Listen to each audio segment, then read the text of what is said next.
Olá! Hoje nossa apresentação vai ser sobre os músculos da cabeça e do pescoço. O nosso grupo ele é formado por 8 integrantes, sendo eles Beatriz Fernandes, Ellen Porto, Júlia Chaves, Marina Espinola, Tiago Velez, eu, Vanessa Veríssimo, Vivian Bezerro e Viviane Monteiro. Vamos começar falando sobre os músculos da mastigação. Como o próprio nome já diz, são músculos que vão nos auxiliar no processo de mastigação. São eles o masseter, o temporal, o pterigóide lateral e o pterigóide medial. Vamos começar falando um pouco sobre o músculo masseter. O músculo masseter ele vai ter duas origens. A sua parte mais superficial ela vai se originar na margem inferior do arco zigomático. E a sua parte mais profunda ela vai se originar na fase medial do arco zigomático, que é aquela parte mais interna. Já a sua inserção, esse músculo ele vai ser inserido na mandíbula, mais especificamente na superfície lateral do ramo da mandíbula e no ângulo da mandíbula. Esse músculo ele ajuda no fechamento da boca e na realização dos movimentos de mastigação. Como eu botei aqui, ele é responsável pela elevação da mandíbula. Então, como podemos ver nesse vídeo, quando o músculo se contrai, os dentes inferiores eles vão se aproximar dos dentes superiores. Já a inervação desse músculo, ele vai ser inervado pelo nervo chamado de massetérico, que ele é um ramo do nervo mandibular, que é uma parte da divisão do nervo chamado trigêmeo. E temos a vascularização desse músculo, né? A vascularização sanguínea. Quem vai ser responsável por essa vascularização sanguínea é a artéria chamada de massetérica, que ela é um ramo da artéria maxilar. Já a linfática, quem vai estar atuando vão ser os capilares linfáticos e os vasos linfáticos. Os capilares linfáticos, eles vão coletar a linfa dos músculos e os vasos linfáticos, eles vão transportar essa linfa para os linfônodos cervicais. Temos também o músculo temporal, que ele vai se originar na fossa temporal e na superfície temporal do crânio. Como podemos ver nessa imagem, ele vai estar inserido no osso temporal e também vai pegar uma parte do músculo parietal. Já a sua inserção, ele também vai ser inserido na mandíbula, mais especificamente no processo coronoide da mandíbula. Sua função também vai ser a elevação da mandíbula e ele também vai realizar um movimento de retração da mandíbula, que é quando a mandíbula ela vai para trás. Então, tanto ele como o masseter, eles vão ser responsáveis, né, pela mastigação, por contribuir na trituração dos alimentos. E esse músculo temporal, ele também participa do bruxismo, que é o rangimento dos dentes, né? Esse músculo, ele é inervado pelos ramos temporais profundos do nervo mandibular, que também é uma divisão do nervo trigêmeo. A sua vascularização sanguínea ela é vascularizada por 3 artérias, chamadas de temporal profunda anterior, temporal profunda posterior e temporal média, que também são ramos da artéria maxilar. E sua vascularização linfática também é realizada pelos vasos linfáticos, que vão drenar a linfa, né, para os linfônodos cervicais, que são os parótidos superficiais e os pré-auriculares. Bem, agora eu vou falar um pouquinho sobre o músculo pterigóide medial, que é um dos músculos importantes no processo da mastigação. Esse músculo ele tem origem na fossa pterigopalatina e também nas superfícies internas da lâmina lateral do processo pterigóide, que fazem parte do osso esfenoide que fica localizado no meio do crânio. Quanto à sua inserção, ele se insere na superfície medial do ramo da mandíbula, ou seja, na parte interna. Deixa eu mudar aqui. Quanto à sua função, a principal função do músculo pterigóide medial é a elevação da mandíbula, que é essencial para o ato de fechar a boca durante a mastigação. E, além disso, ele participa de movimentos de protração, que é o movimento de empurrar a mandíbula para frente, e também auxilia nos movimentos de lateralidade, permitindo que a mandíbula se mova para os lados, o que, de certa forma, facilita o ato de triturar os alimentos. Quanto à sua inervação, ela é realizada pelo nervo mandibular, conhecido como V3, que é a terceira divisão do nervo trigêmeo, que é o quinto nervo craniano.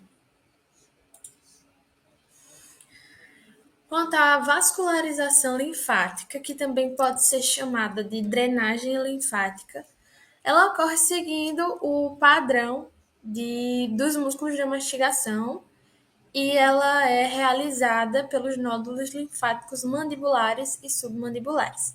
Já a vascularização sanguínea, o músculo recebe sangue principalmente através das artérias pterigóideas, que são ramos da artéria maxilar, e também podem ser irrigadas pelo ramo muscular da mesma artéria. Portanto, o músculo pterigóideo é fundamental tanto para o movimento de elevação quanto para a movimentação mais ampla da mandíbula, desempenhando um papel crucial no processo da mastigação. Agora, falando sobre o músculo pterigóide lateral, que fica localizado bem pertinho do pterigóide medial. Ele também é um músculo essencial no processo de mastigação, mas com funções diferentes em relação ao medial. Esse músculo, ele também tem uma origem um pouquinho diferente da do medial, que ele é meio que dividido em dois. A superior se origina na superfície infratemporal da asa maior do osso esfenoide, enquanto a porção inferior se origina na superfície lateral da lâmina lateral do processo pterigóideo, também no osso esfenoide. Quanto à inserção, ela ocorre em duas áreas, que é tanto na cápsula da articulação temporomandibular, conhecida como ATM, quanto na cabeça do processo condilar da mandíbula, que são estruturas fundamentais para o movimento da boca.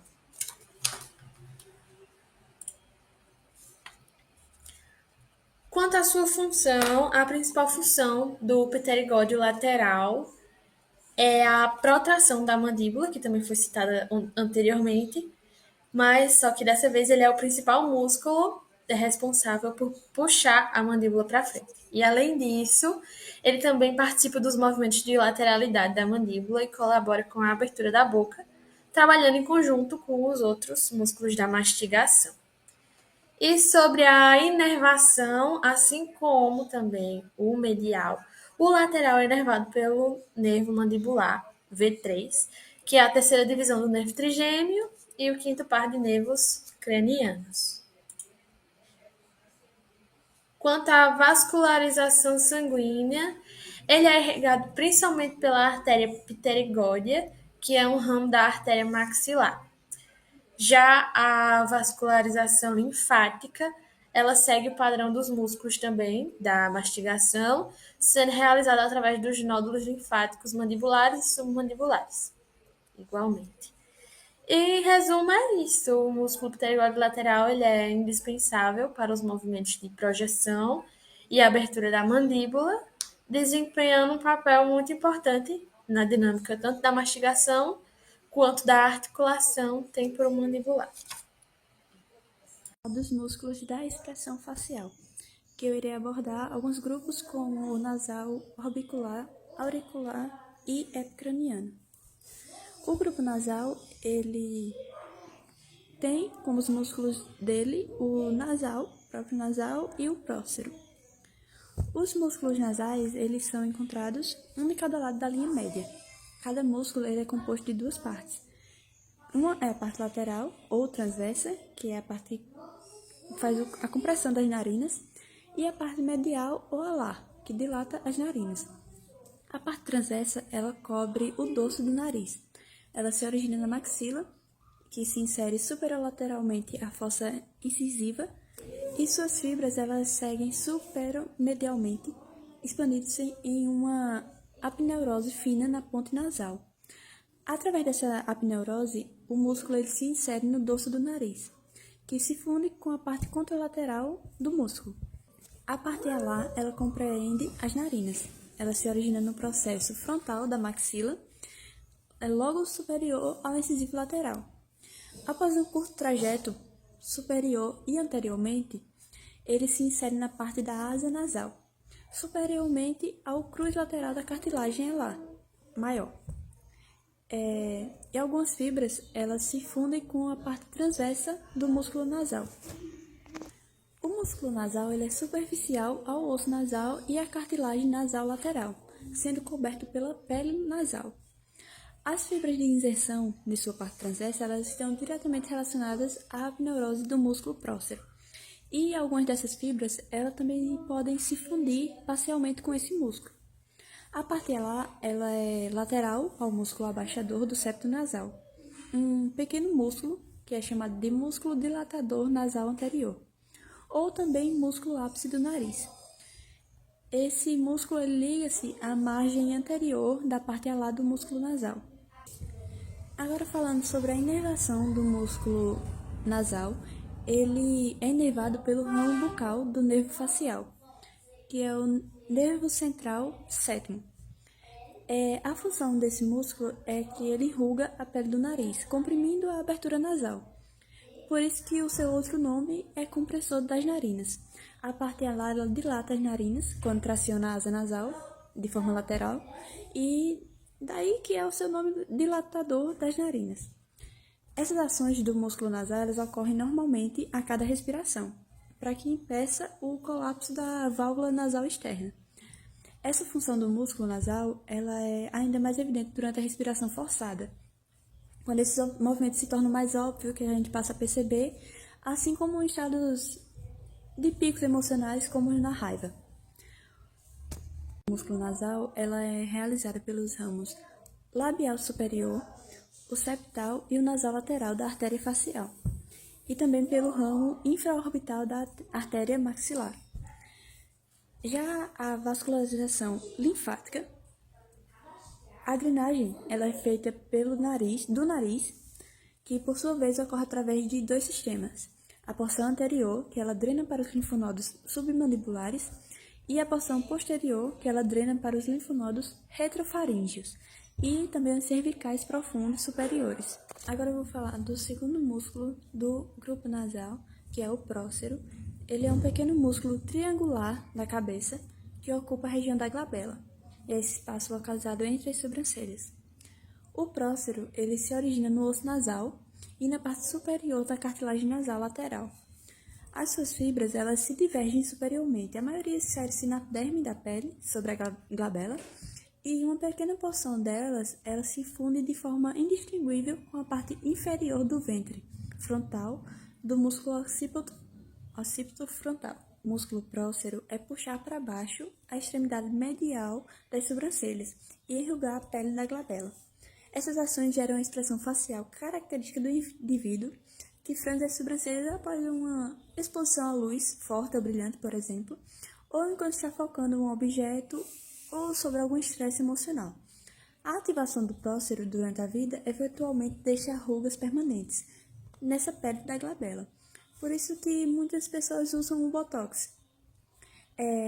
A inervação do músculo prócero ela é realizada pelos ramos temporal, zigomático inferior e o bucal do nervo facial.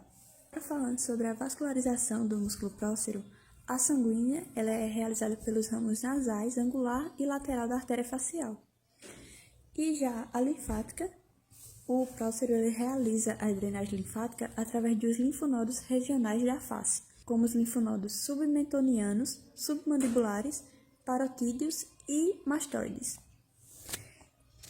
Falando sobre o próximo grupo, que é o grupo orbital. O grupo orbital tem o orbicular do olho, o depressor do supercílio e o corrugador do supercílio. Começando pelo orbicular do olho, ele é um músculo plano e largo que forma uma elipse ao redor da circunferência da órbita. É composto pelas partes orbital, palpebral e palpebral profunda. Cada um tem sua própria origem e sua própria inserção. A parte orbital, ela se sobrepõe à margem da órbita e se origina da parte nasal do osso frontal. Também do processo frontal da maxila e do ligamento palpebral medial. As fibras, elas circundam a órbita completamente. Elas se estendem para os tecidos moles das regiões adjacentes. A parte orbital, ela não possui inserção óssea, mas ela se insere em várias estruturas de tecido mole da região periorbital. Já as fibras superiores, ainda da região orbital, da parte orbital, ela se funde com os músculos occipital frontal, o corrugador do supercílio e também o abaixador do supercílio, se inserindo finalmente na pele e no tecido subcutâneo da sobrancelha. As mediais dessa parte orbital, ela se funde com os músculos levantador do lado superior e da asa nasal e cigomático menor. Essas fibras, as outras fibras, mais periféricas no caso, elas podem ir ainda mais além. Elas se inserem de forma frouxa na parte temporal da alpineurose epicraniana. Já falando sobre a parte palpebral, ainda do músculo orbicular do olho, ela se origina na parte mais superficial do ligamento palpebral medial. As suas fibras, elas se compõem a pálpebra à medida que seguem em direção à comissura ocular lateral. Neste local, essas fibras superiores e inferiores, elas se unem e inserem-se no ligamento palpebral lateral. Já a última parte, que é a palpebral profunda, também conhecida como parte lacrimal, ela se origina na superfície lateral e na crista lacrimal, do osso lacrimal. As fibras, elas cursam lateralmente, passando posteriormente ao saco lacrimal. Algumas se inserem no tarso superior e no inferior das pálpebras, enquanto outras continuam além do tarso e se inserem no ligamento palpebral lateral. Ele é inervado pelos ramos zigomático e temporal do nervo facial. E falando sobre as suas funções, ele é considerado o esfíncter das pálpebras, que está envolvido na expressão facial, na proteção ocular e nos reflexos. A contração da parte orbital traciona a pele da testa e da bochecha em direção ao nariz. Esse mecanismo de proteção ele pode fechar parcial ou completamente as pálpebras, e limita a exposição dos olhos a possíveis agentes prejudiciais, como uma luz brilhante ou uma poeira mesmo. A contração da parte palpebral ela resulta no controle mais fino das pálpebras. Essas fibras elas tracionam nas pálpebras superiores para baixo e elevam as inferiores. A parte palpebral, ela também pode fechar de forma involuntária, que funciona como um mecanismo de reflexo e vai acabar por proteger, vai espalhar, na verdade, as lágrimas que são produzidas pela glândula lacrimal por toda a superfície do globo ocular, que vai hidratar, manter sempre úmida essa parte e livre de partículas que possam vir a irritar os olhos. Sobre a vascularização sanguínea e linfática do orbicular dos olhos, ele recebe sangue arterial de 3 ramos da artéria carótida externa, que são as artérias maxilar, temporal superficial e facial. A artéria oftálmica ela é um ramo da artéria carótida interna, que também vai vir a irrigar esse músculo. Já a vascularização linfática, a sua drenagem é bem complexa e pode vir a variar, mas geralmente ela segue as seguintes vias, que são as que vão para os linfonodos pré-auriculares, que são os parótidos, já citado anteriormente, e para o lado lateral. Esse percurso é para o lado lateral. E para os linfonodos submandibulares, que vão para o lado medial. Agora falando sobre o músculo depressor do supercílio, ele é um pouco menos comentado por ser um músculo pequeno e que está inserido bem próximo ao outro.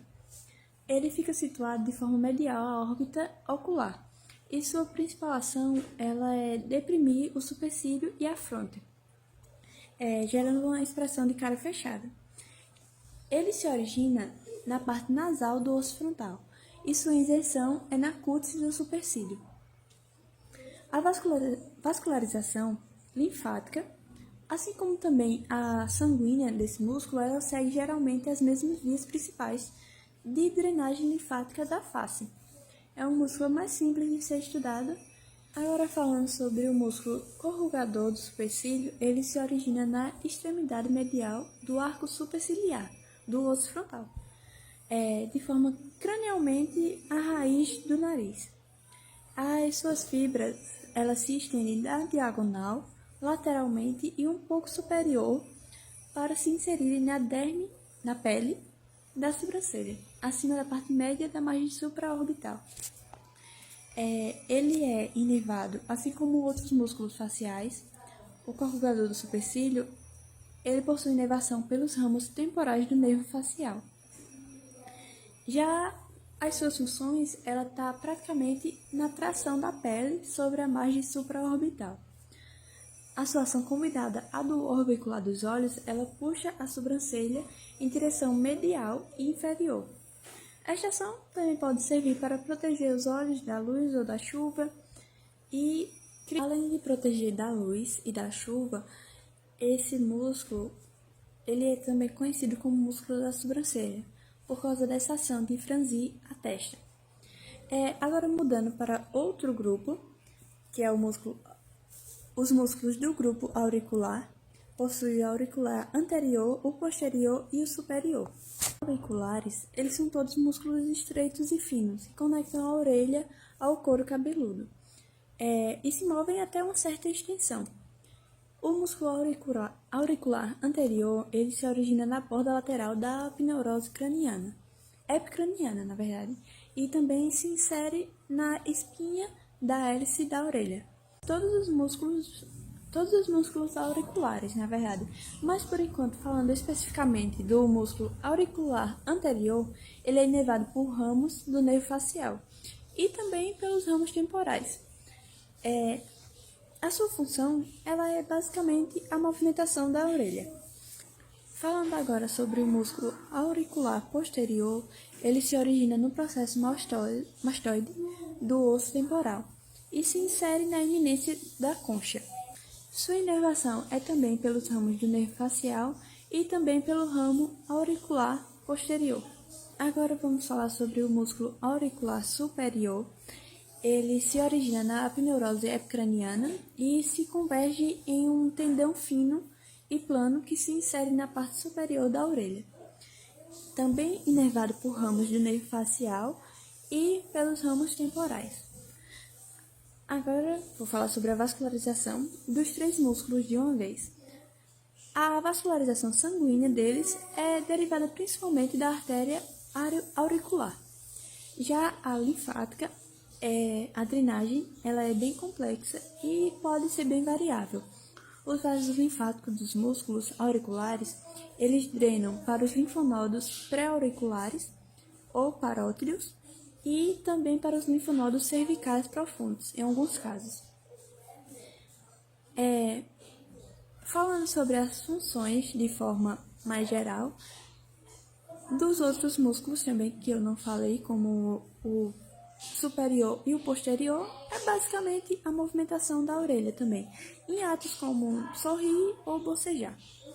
Agora falando sobre outro grupo da expressão facial, é o epicraniano, que se resume basicamente ao músculo occipito frontal. Esse músculo occipito frontal, ele se divide em dois ventres, que são conectados pela apineurose epicraniana. Tem um ventre frontal, que ele cobre a testa e não possui inserção óssea. As suas fibras elas se originam da derme da pele e do tecido subcutâneo da sobrancelha. Já as fibras mais profundas, elas se originam da parte superior do músculo prócero e do orbicular do olho e corrugador do supercílio. Tem também o ventre occipital, que ele cobre a parte de trás do crânio. Ele se origina nos 2/3 laterais das linhas nucais superiores do osso occipital.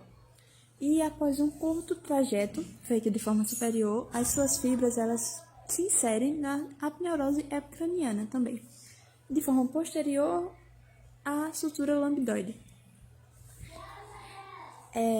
Sobre a função, a inervação, primeiramente, do músculo, são inervadas também pelo nervo facial, que emite ramos temporais para o ventre frontal e o nervo auricular posterior para o ventre occipital. Já a função dele, do occipital, ele tem várias ações dependendo de qual ponto de isenção está fixo naquele momento. Quando a sua isenção apneurótica está fixa, o ventre ele eleva as sobrancelhas e a pele da testa, que gera uma expressão de choque ou surpresa. Quando a sua isenção da testa que está fixa, o ventre frontal ele ajuda os músculos prócero, orbicular do olho e corrugador do supercílio a franzir as sobrancelhas, dessa forma tracionando o couro cabeludo para a frente e enrugando a testa. Como as cabeças do ventre frontal elas são separadas, é possível realizar esses movimentos somente em uma metade da face. Já o ventre occipital do músculo, ele retrai o couro cabeludo quando sua porção nucal está fixa e traciona para frente quando sua isenção apneurótica está fixa. Esses movimentos podem ser insignificantes por si só, mas caso eles ocorram de forma conjunta simultaneamente, com as contrações do ventre frontal, ele ajuda a mover todo o couro cabeludo para trás ou para frente. Agora falando sobre a vascularização sanguínea e linfática desse músculo, ambas as partes elas são realizadas de várias formas. O ventre frontal ele é irrigado pela artéria oftálmica e também pelo ramo frontal da artéria temporal superficial. Já o ventre occipital ele recebe sangue do ramo occipital da artéria auricular posterior e também do ramo descendente da artéria occipital. Todas as artérias que irrigam esses músculos elas são ramos da artéria carótida externa, exceto a artéria oftálmica, que vem da artéria carótida externa.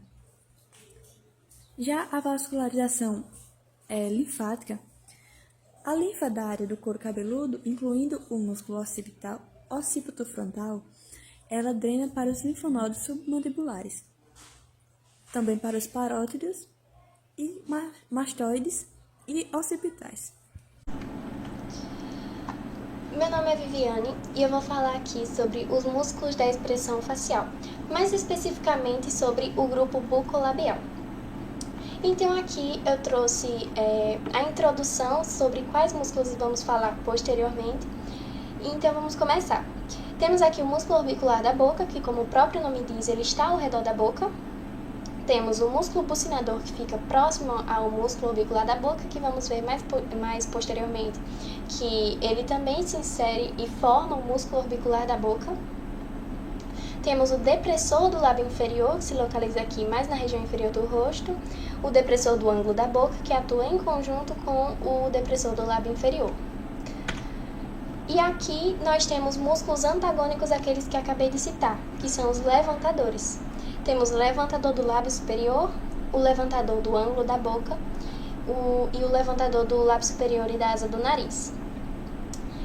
E temos também os músculos do zigomático, que como o próprio nome diz, ele se localiza mais na região da maçã do rosto, onde se localiza o zigomático. Então temos o zigomático maior e o zigomático menor. Além disso, esses músculos não trabalham sozinhos na relação da expressão facial e trabalham juntamente com o músculo risório. Temos também aqui na região mais inferior do rosto o músculo mentual. Então, começando as explicações, vamos começar pelo músculo orbicular da boca. Esse músculo, como a gente pode ver aqui, é aquele que se insere na pele ao redor da boca e nos músculos ao seu redor. Como vou citar agora o músculo bucinador, o levantador do lábio superior e o músculo depressor do lábio inferior, que estão mais ou menos por aqui, bem próximos a ele. E com relação à sua origem, como eu disse anteriormente, Esse músculo orbicular ele é formado por fibras musculares desses mesmos músculos que ele está inserido, que estão próximos a eles.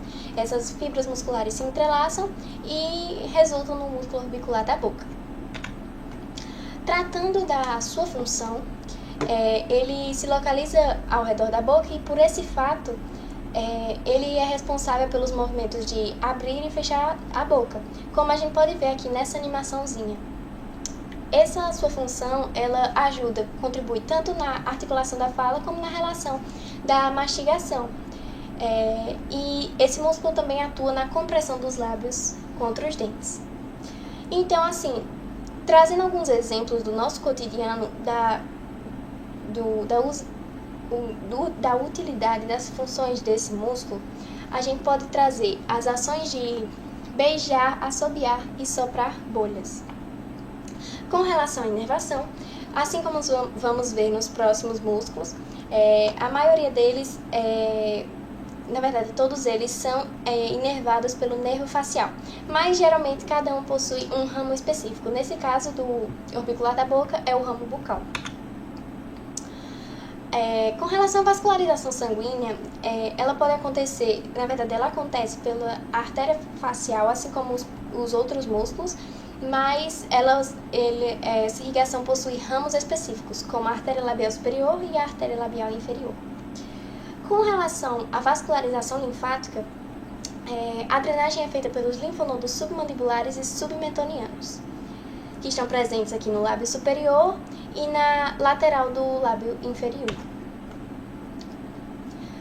Agora, o próximo músculo é o músculo bucinador, que é esse aqui, que se encontra na parede muscular das bochechas. É ele quem preenche, quem forma a parede muscular das nossas bochechas e se origina dos processos alveolares da mandíbula e da maxila, lá naquela região que a gente chama dos dentes molares, as regiões molares. Esse músculo ele se insere por estar tão próximo ao músculo orbicular da boca e está presente principalmente aqui no ângulo da boca. A inervação, como dito anteriormente, é realizada pelo nervo facial, mais especificamente pelo ramo bucal. Com relação à sua função, ele é de grande importância na articulação da fala, principalmente por estar aqui na região das bochechas, e também é um músculo extremamente importante na relação da mastigação. É um músculo muito presente que atua realmente, efetivamente, na mastigação, principalmente com relação à contração muscular que ele realiza, que previne que alguns alimentos fiquem presos entre a bochecha e entre os dentes, fazendo com que a gente consiga engolir. Esse músculo também está presente na relação de ações cotidianas, como o ato de assobiar e a expulsão do ar das bochechas. E aqui a gente pode ver perfeitamente a contração muscular desse músculo. Ele aqui puxando o ar para dentro da boca dele e o músculo aqui sendo contraído. Com relação à vascularização sanguínea, também é realizada pela artéria facial e especificamente por alguns ramos dela, mas também acontece pela artéria bucal. Com relação à vascularização linfática, os vasos linfáticos que estão presentes nesse músculo, eles fazem a drenagem para os linfonodos parotídeos superficiais. Mas na parte inferior, a drenagem também pode ocorrer para os linfonodos submandibulares, por estar mais nessa região aqui, mais embaixo, Com relação agora aos músculos depressores, começando pelo músculo depressor do lábio inferior, ele se origina na linha oblíqua abaixo da mandíbula e logo abaixo do músculo depressor do ângulo da boca, que a gente vai ver mais posteriormente que o músculo do ângulo da boca se insere aqui ao lado e os dois trabalham em conjunto. Com relação à inserção, ele se insere aqui no lábio inferior e suas fibras musculares, como é perceptível aqui no desenho, também se entrelaçam com as fibras musculares do músculo orbicular da boca. A inervação é realizada pelo nervo facial, e mais precisamente pelo ramo mandibular. Com relação à função, ele é constantemente lembrado por estar em expressões negativas.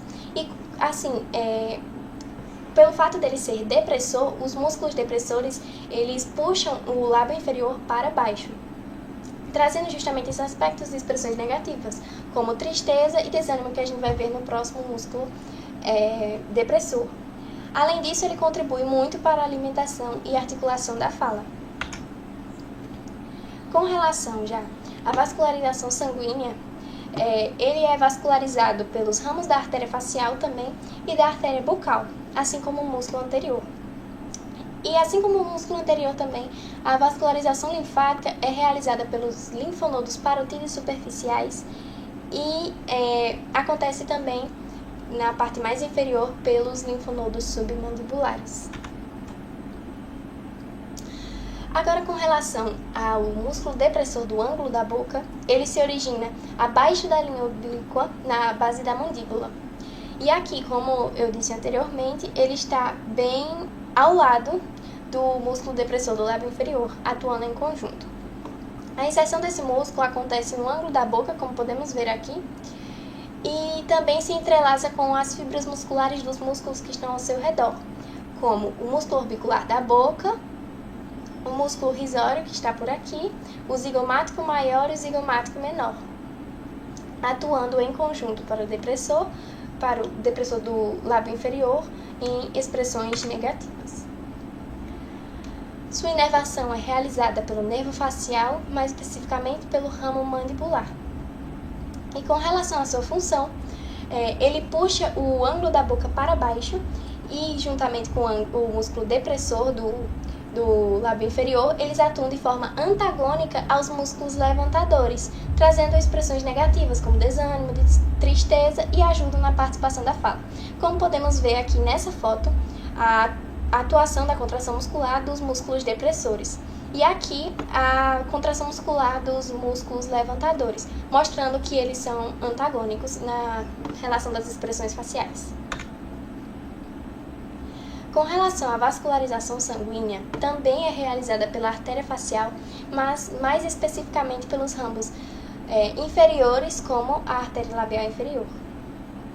Já sua vascularização linfática acontece pelos linfonodos submandibulares e submentonianos. O músculo, agora falando sobre os músculos levantadores, vamos começar pelo músculo levantador do lábio superior. Ele se origina na margem inferior da órbita, abaixo no caso do forame infraorbital. A gente pode ver aqui o forame e o músculo levantador do lábio superior. Ele se insere na pele do lábio superior e, além de algumas fibras musculares se entrelaçarem com o músculo orbicular da boca, que está bem aqui por dentro inserido.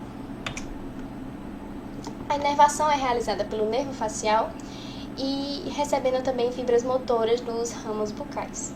Com relação à sua função, como o próprio nome dele diz, é um músculo levantador, que ele puxa o lábio superior para cima, trazendo essa elevação.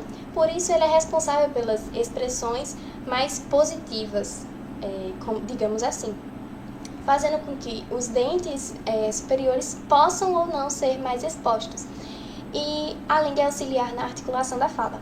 Mas aqui, trazendo como exemplo essa foto, uma das expressões que ele é responsável é aquela de sorriso forçado. É uma expressão em tese positiva, pois está mais para cima, o ângulo da boca. Então, ele puxa aqui a boca mais para cima.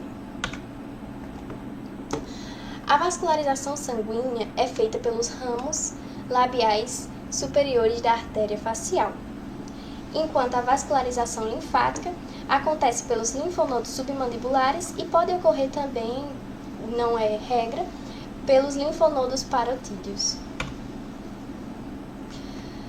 Já com relação ao músculo levantador do ângulo da boca, que é esse aqui que está em verdinho mais escondido, ele tem origem abaixo do forame infraorbital, na fossa canina da maxila.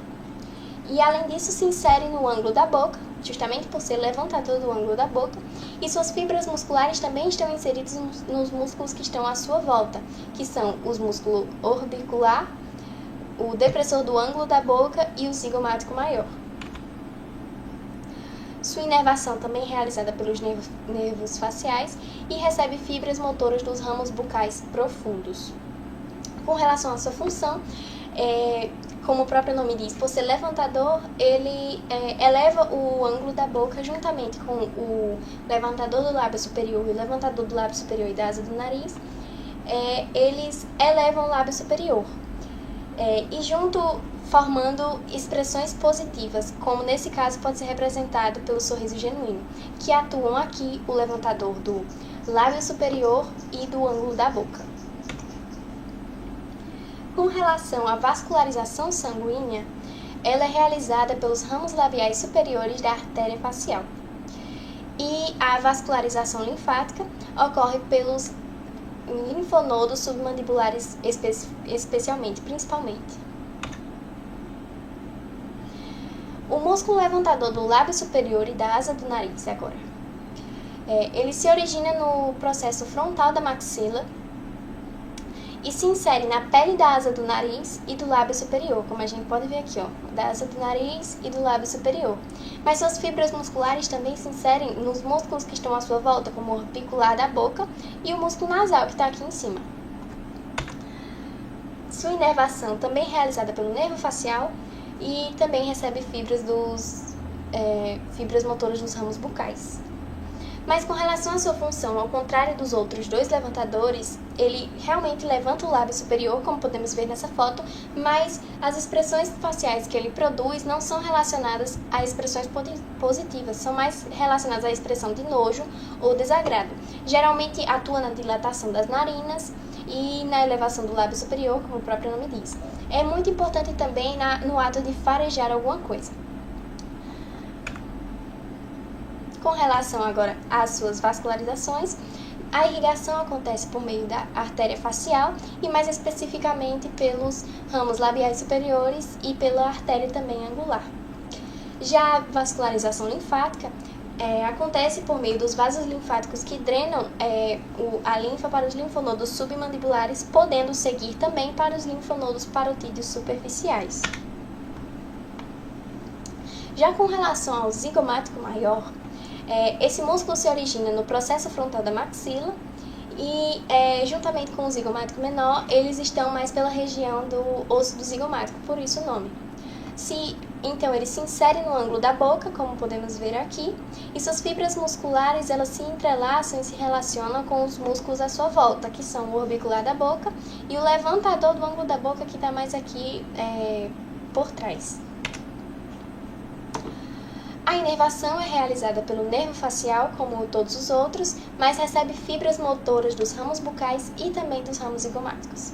Com relação à sua função, ele eleva o ângulo da boca, assim como o músculo levantador do ângulo da boca, mas ele contribui para a expressão de sorriso grande, um sorriso maior e mais feliz. Sua vascularização sanguínea acontece pela artéria facial e também pode acontecer pelos ramos da artéria temporal superficial. Já com a sua relacionada à sua drenagem linfática, ela acontece por meio de vasos linfáticos que vão drenar para os linfonodos parotídeos superficiais, mas também podem ter conexões com os linfonodos pré-auriculares, por estarem em uma posição aqui mais lateral no rosto, mais próxima desses linfonodos aqui. Agora, com relação ao músculo do zigomático menor, ele se origina na face anterior do músculo do zigomático, como foi dito anteriormente. Esse e o zigomático maior se originam mais nessa região do osso do zigomático, estão mais presentes lá. Sua inserção acontece no lábio superior, aqui, entre o músculo levantador do lábio superior e o zigomático maior, que está aqui, e o levantador do lábio superior, que está aqui por trás. Além disso, suas fibras elas se entrelaçam com os músculos que estão aqui à sua volta, especificamente o músculo orbicular, por ele estar inserido no lábio superior.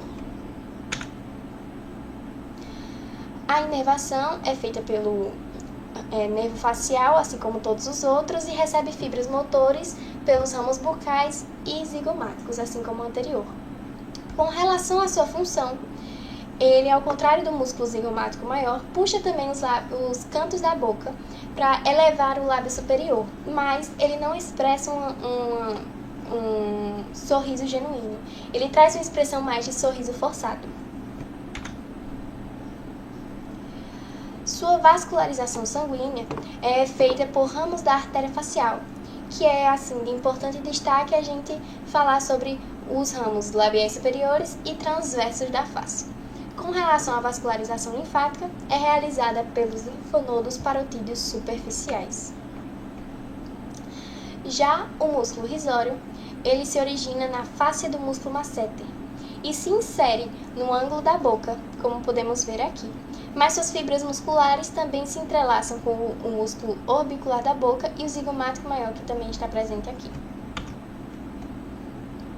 A inervação também é realizada pelo nervo facial, recebendo fibras motoras dos ramos bucais, mas sua função, ela expressa um sorriso leve, ou também chamado de forçado como anteriormente, mas a gente consegue reparar que ele é mais um sorriso leve, mais tranquilo, que é representado pela retração do ângulo da boca. Com relação à vascularização sanguínea, ela ocorre pela artéria facial, sendo suprida também pela artéria temporal superficial. Já com relação à vascularização linfática, ela ocorre pelos linfonodos parotídeos superficiais, de modo geral, mas também pode ocorrer por linfonodos submandibulares, pois algumas de suas fibras elas estão localizadas mais inferiormente, pois o músculo está aqui, né? Então, por estar nessa região mais inferior, ele também pode ser drenado pelos linfonodos submandibulares. E por fim, o músculo mentual, que é esse que se encontra aqui na protuberância mentual, geralmente chamado de queixo, né? Popularmente, e se origina na fossa incisiva da mandíbula, possuindo sua inserção na pele do queixo, permitindo aquelas formações das rugas, quando o músculo se contrai. Sua inervação acontece pelo nervo facial também e recebe fibras motoras do ramo mandibular. Como dito anteriormente, esse músculo, em sua contração muscular, ele forma as características ruguinhas presentes aqui no queixo, que podemos encontrar em expressões de dúvida ou expressões negativas, como tristeza, que é mais comum das pessoas fazerem bico. Além disso, esse músculo ele possui grande importância na questão do controle da saliva, porque, como é perceptível aqui, ele pressiona o músculo contra os dentes. E para a realização dessas ruguinhas, sua contração muscular faz com que o lábio inferior seja projetado para cima e franza essa pele do queixo. A vascularização sanguínea ocorre pela artéria facial, mais especificamente pelo ramo labial inferior. E já com relação à vascularização linfática, ela acontece praticamente de forma exclusiva pelos linfonodos submentonianos, já que pelo músculo mentual se localizar aqui na região mais inferior da face, que é onde está presente justamente esses linfonodos. Então foi isso, essa é a apresentação sobre os músculos da expressão facial, mais especificamente do grupo bucolabial.